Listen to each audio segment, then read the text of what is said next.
Buenos días, mi nombre es Diego Ramírez, médico radiólogo. Quiero compartir con ustedes dos temas en especial. Primero hablar sobre ecografía FAST y luego sobre patología biliar. Para partir, queríamos a ver sobre ecografía FAST, qué es y dónde buscar. Luego vamos a hablar sobre patología vesicular y luego sobre patología biliar, en particularmente sobre coledocolitiasis.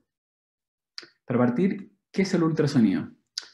Hay que mencionar que el sonido es el resultado de una energía mecánica que viaja a través de la materia, produciendo compresión y rarefacción. Y esta se expresa en unidades de Hertz, las cuales para el ultrasonido son altas frecuencias expresadas en megahertz. Cabe mencionar que las frecuencias audibles van entre 20 a 20.000 Hz, sin embargo, las frecuencias de sonidos diagnósticos van entre 2 a 15 MHz.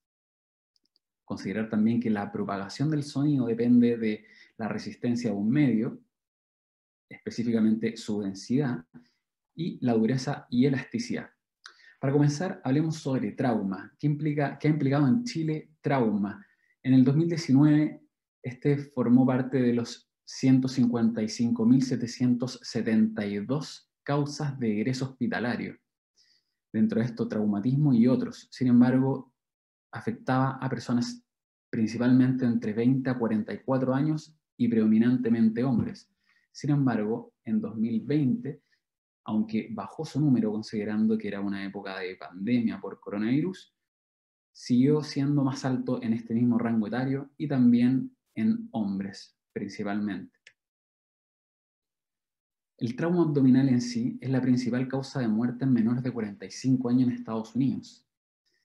Dentro de las causas de trauma, el trauma abdominal se considera el 10% del total de los traumatismos, y dentro de estos, el principalmente es penetrante. Sin embargo, uno que nos interesa bastante es el trauma cerrado, en el cual se afecta principalmente el vaso y el hígado. Sin embargo, las asas intestinales y la formación de hematomas retroperitoneales son en un menor porcentaje, pero son también muy importantes. ¿Qué nos dice el ATLS de 2018 con respecto al estudio de los traumas abdominales? Y considera tres cosas. Primero, considera el lavado intraperitoneal, luego la ecografía FAST y en tercer lugar, el uso de tomografía. Sin embargo, para simplificar este cuadro, debemos considerar si el paciente es hemodinámicamente estable o inestable. Y dentro de estos, si un paciente es hemodinámicamente inestable, recomiendo usar ecografía FAST. Sin embargo, si está estable, considerar tomografía computada. En cambio, la ACS en la evaluación del trauma y comité de trauma exponía un algoritmo que, si bien algo extenso, podemos resumirlo principalmente en considerar qué tipo de trauma. Cuando se habla de un trauma contuso, recomienda el uso del ultrasonido como también de la tomografía. En cambio, el Colegio Americano de Radiología expone distintas maneras de usar y estudiar el trauma abdominal considerando su apropiado uso en cuanto a opinión de expertos, como también en cuanto a la literatura y al nivel de radiación. Por ejemplo, un trauma contuso en un paciente estable considera dentro de varias técnicas el uso de ecografía FAST. Al igual que en un paciente que tenga un trauma mayor, sin embargo, cuando hay sospecha de trauma intestinal, recomienda el uso de tomografía. Sin embargo, no deja pasar también el uso de la ecografía FAST. Al igual que, por ejemplo, en trauma del sistema urinario, trauma de uretra. Sin embargo, en pacientes embarazadas, pone en primer lugar el uso de ecografía FAST para evaluar mucho antes que la tomografía computada. Ya sabemos bien por el uso de la radiación que esto implica y los daños que puede conllevar. Pero en pacientes que tienen un trauma mayor, que se sospecha un trauma torácico, consideran que no es el mejor uso de la ecografía FAST. Y bueno, ¿qué es la ecografía FAST? Se partió definiendo como un uso de ultrasonido para trauma. principalmente para trauma abdominal, y luego fue extendiéndose en 1999 a otras localidades del organismo. Y la utilidad principal es la ubicación del líquido libre, como también la lesión del órgano sólido. Dentro de estos, considerar en la búsqueda hemoperitoneo, hemotórax y hemopericardio. Sin embargo, últimamente y en las últimas décadas se ha utilizado el término EFAST para considerar como un Extended FAST, en el cual se considera la búsqueda del neumotórax, hemotórax y atelectasias. Para resumirlo, ¿cuándo deberíamos utilizar en un trauma abdominal una ecografía FAST? Y nuevamente, considerar si el paciente se encuentra estable o inestable. Y de acuerdo a esto, llevarlo directamente a pabellón, utilizar la tomografía computada o utilizar a los pies de la cama la ecografía FAST en cuanto a repeticiones o también observaciones. Comencemos por lo más básico, que es un ecógrafo. Como vemos acá, tenemos un tipo de modelo de ecógrafos, dentro de esto hay muchos, y tenemos varios botones que podemos y debemos utilizar. Primero, los que tenemos a mano izquierda son varios y estos llevan a una ganancia sectorial dentro de nuestra imagen. Y es muy útil porque cuando queramos ver un paciente en urgencia, la imagen puede tornarse gris completamente, sin embargo debemos adecuarnos a nuestra vista. Y los botones que tenemos acá son por sectores dentro de la imagen, dentro de los más superficiales a los más profundos. O, si la acomoda el operador, puede ajustar la ganancia de toda la imagen más blanca o toda la imagen más gris. Y también considerar otro botón muy importante que es la profundidad con la que queremos ver.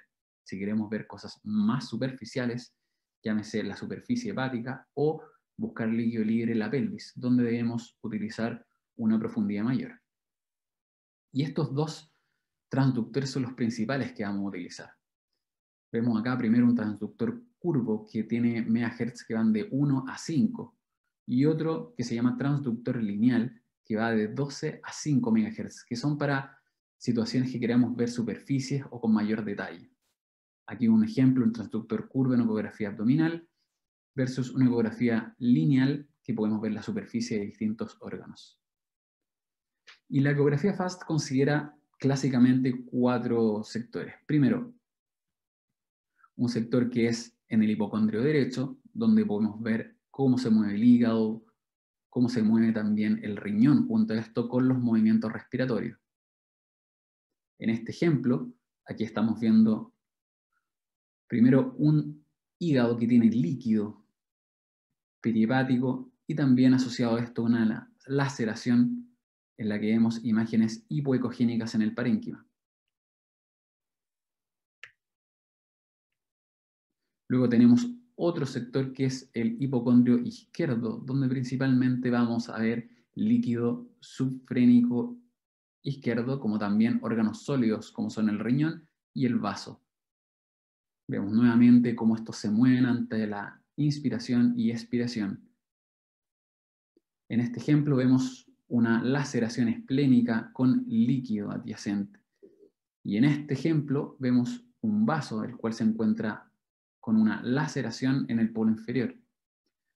Otro ejemplo que tenemos acá es un tercer punto que es hacia el hipogastrio, hacia la pelvis, donde buscamos principalmente líquido libre.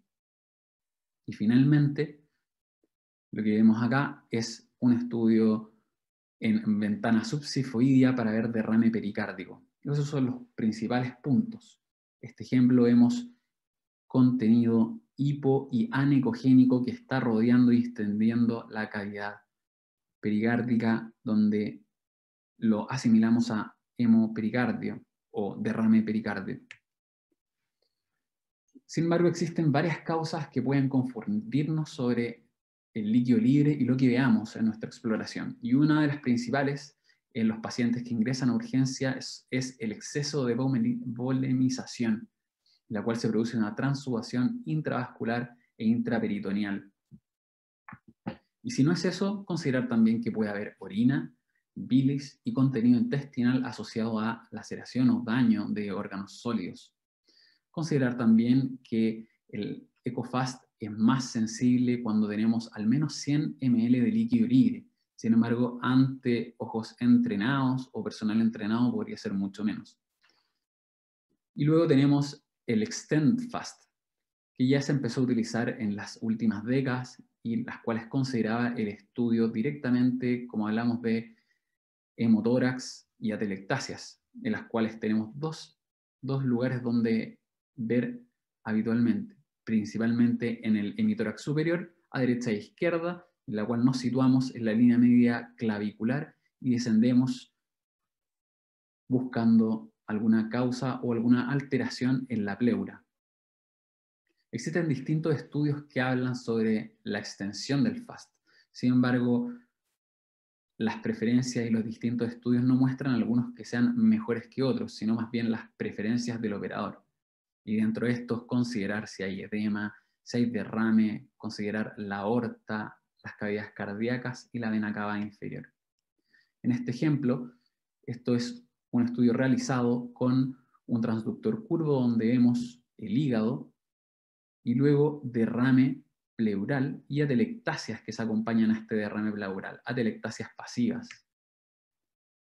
En este ejemplo, lo que estamos viendo es la utilización de un transductor lineal y vemos cómo se mueve la pleura visceral respecto a la parietal. Esto es un examen normal. Si no, podemos utilizar nuestro transductor de modo transversal a los arcos costales, donde también vamos a ver el movimiento normal de la pleura.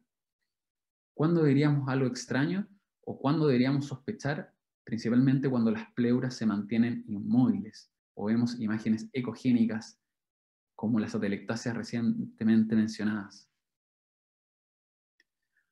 Otra utilidad del Extend Fast es para ver la volemización de los pacientes, y esto es considerando el uso de un transductor curvo en la vena cava inferior. En este ejemplo estamos viendo un lóbulo hepático y el trayecto de la vena cava intrahepática, las cuales, para simplificar el estudio, considerar que si tiene un diámetro menor a 1,5 centímetros, consideremos que va hacia el colapso, un paciente con poca volemia. Aquí vamos a ver un caso clínico, un paciente de 13 años que estaba jugando con sus amigos sobre la bicicleta.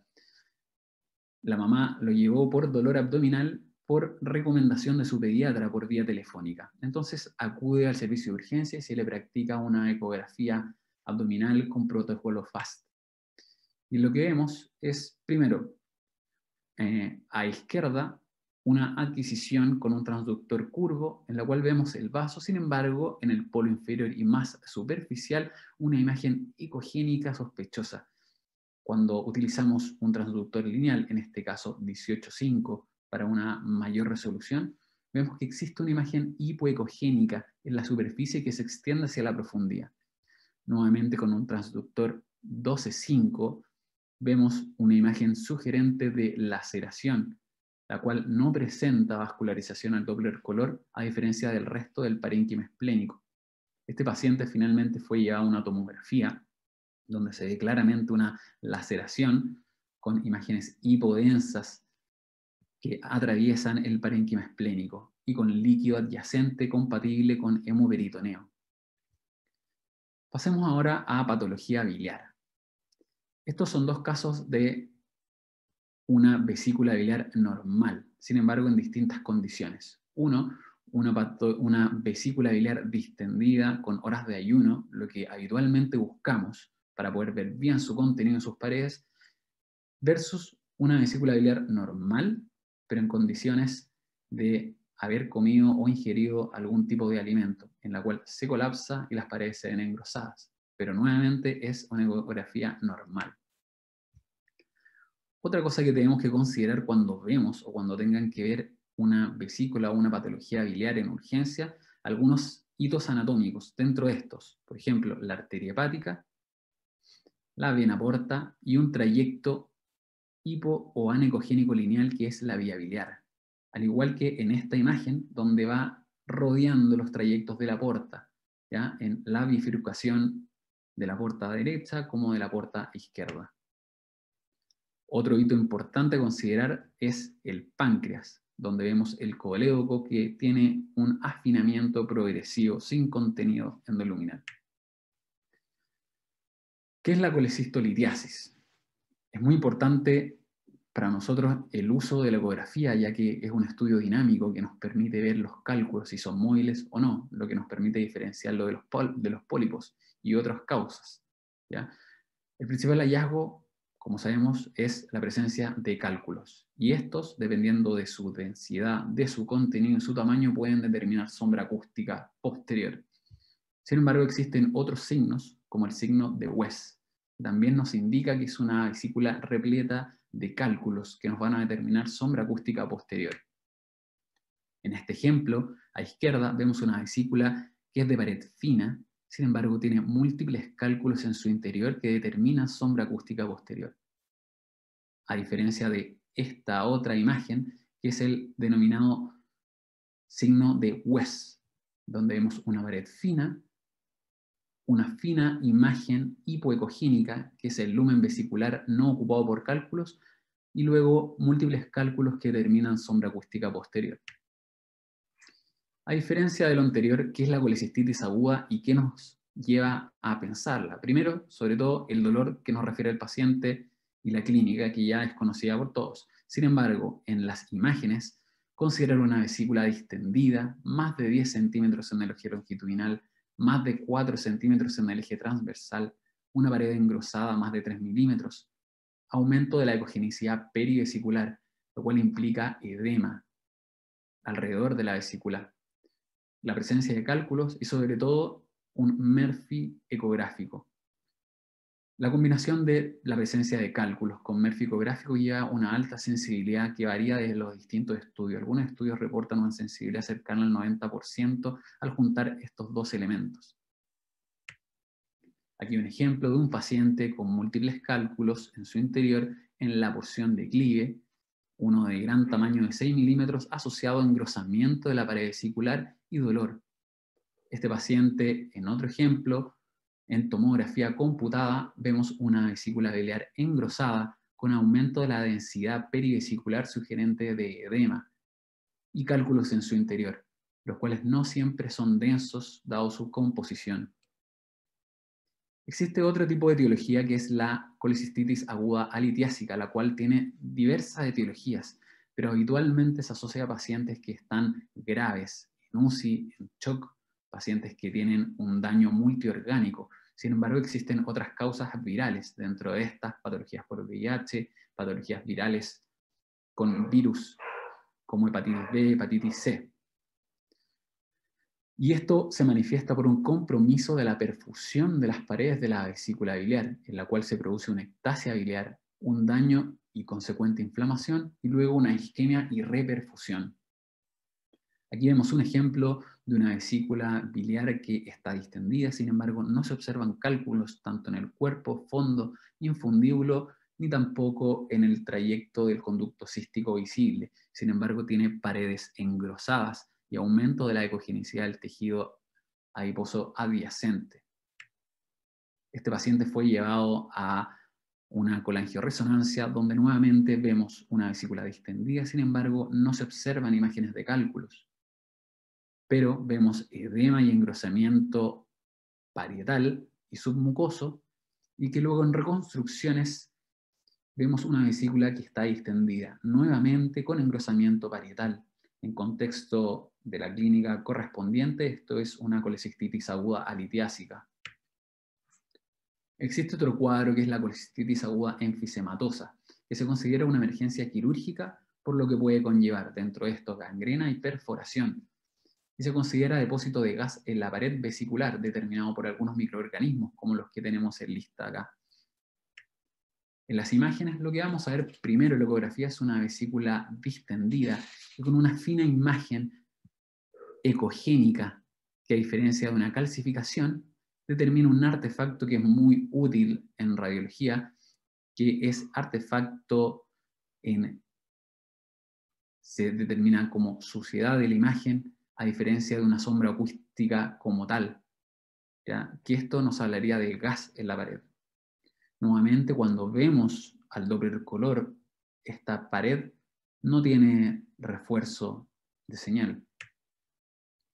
Aquí un ejemplo del mismo paciente donde vemos una tomografía computada que en una ventana de partes blandas abdominal y en una ventana pulmonar, donde vemos en la ventana pulmonar imágenes hipodensas similares al aire, al gas. Esto nos habla de una colecistitis enfisematosa.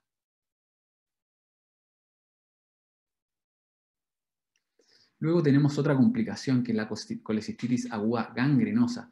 Es la complicación más frecuente de las colecistitis agudas y se considera un 30% de los pacientes va a llegar finalmente a una colecistitis aguda gangrenosa si no es tratada adecuadamente. Las principales causas son la isquemia y las necrosis de la pared. Lo que vamos a ver en el ultrasonido son membranas intraluminales, solución de continuidad parietal, ausencia de Murphy y ausencia de señal al Doppler color. La ausencia de Murphy se considera por una denervación al haber una gangrena y necrosis de la pared, al igual que una ausencia de señal al Doppler color por una rotura de la vasculatura parietal. Vemos en este ejemplo una vesícula biliar distendida, ocupada ampliamente por contenido ecogénico sugerente de barro biliar que determina un nivel líquido-líquido, sin embargo imágenes ecogénicas en su porción declive, determinando sombra acústica posterior compatible con cálculos. Si luego vemos la pared, es una pared engrosada que sin embargo tiene solución de continuidad en el fondo, con el líquido que se extiende hacia la periferia compatible con una vesícula gangrenosa. Nuevamente, al Doppler color, vemos solución de la pared donde hay una colección perivesicular, sin embargo, la pared en el fondo vesicular no demuestra realce ni señal al Doppler. Estas imágenes seleccionadas de una tomografía computada, vemos hallazgos similares donde hay una vesícula distendida con cálculos en la porción declive, solución de continuidad de la pared y líquido adyacente. Existe otra etiología que es la vesícula en porcelana. Esta es el depósito de calcio en la pared vesicular. Sin embargo, es una variante de una colecistitis crónica, pero tiene gran importancia porque puede asociarse a adenocarcinoma de vesícula biliar, como también puede esconder y ocultar distintos cálculos o patologías en el lumen de la vesícula. Tenemos acá un ejemplo de un paciente de forma ambulatoria que, si bien tiene hígado graso, vemos una imagen que determina sombra acústica posterior en toda la pared, tanto en un eje longitudinal como transversal. Luego, si este paciente es llevado a una tomografía computada, vemos que la pared tiene múltiples calcificaciones irregulares y una pared engrosada, lo que nos habla de una colecistopatía crónica. Finalmente tenemos la coleocolitiasis, que como dice su palabra son cálculos en la vía biliar. ¿Cuándo considerar esto? ¿Cuándo sospecharlo? Primero en una ecografía considerar más de 6 milímetros de dilatación de la vía biliar, considerando clásicamente agregar 1 centímetro cada 10 años sobre 60 años, o bien 10 milímetros en pacientes post-colecistectomía. La importancia de esto es que puede llevar a distintas complicaciones, dentro de estos colangitis, dilatación de la vía biliar intrahepática, alteración de la función hepática, como también abscesos intrahepáticos. En este ejemplo vemos un paciente que tiene múltiples cálculos con engrosamiento de la pared vesicular. El médico que practicó esta ecografía se dio cuenta que tenía dilatación del conducto hepático común, el cual alcanzaba 6,6 milímetros. Luego fue a buscar acuciosamente la vía biliar distal en el colédoco, donde se observan distintas imágenes ecogénicas hasta 5 milímetros, compatible con coleocolitiasis. Este es otro ejemplo donde vemos en tomografía computada en un corte axial como en un corte coronal, una imagen densa en trayecto del colédoco intrapancreático compatible con cálculo que determina dilatación de la vía biliar. Otro ejemplo donde vemos dilatación de la vía biliar extrahepática en un paciente colecistectomizado, que luego, al evaluar el colédoco distal pancreático, se observa una imagen ecogénica compatible con cálculo. Este paciente fue llevado a una colangioresonancia, donde vemos una acentuada dilatación de la vía biliar intrahepática en secuencias ponderadas en T2 con saturación grasa. Sin embargo, en reconstrucciones axiales y de la vía biliar, vemos la vía biliar dilatada, ocupada por contenido hipointenso, compatible con cálculos y barro biliar. Esta es la bibliografía de la presentación por si necesitan leer algo en detalle. Muchas gracias.